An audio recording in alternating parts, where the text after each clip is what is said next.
Alright, so I have a box of 8mm Super 8 films that I'm going to be converting for somebody.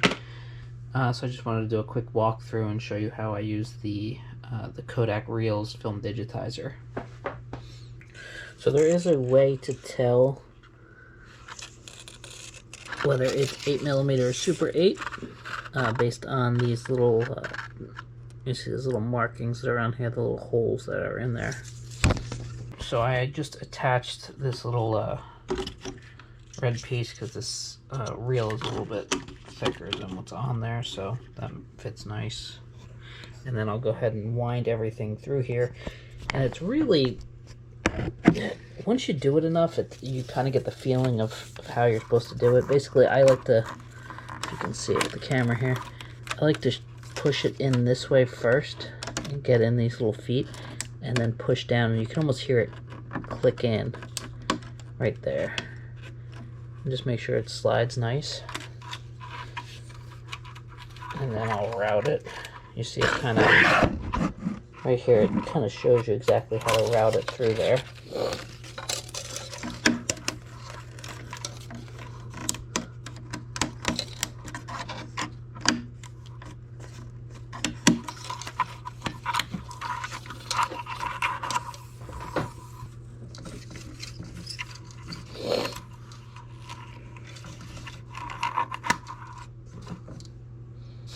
And once you have it all lined up, it basically should look something like that. You have it spooled through here, this lid is closed now, routes through there, and it doesn't always need to route. I found that if it's pulling a little bit, you can kind of do away with some of these loops. You don't always need all of them.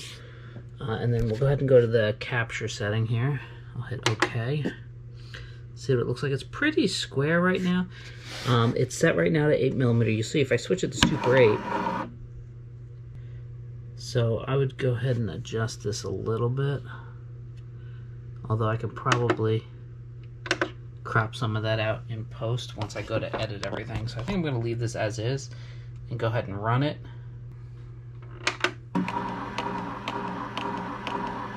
And now it'll do its thing. This will probably take about 20 minutes or so. And then I'll just keep an eye on it, make sure it doesn't shift too much either way.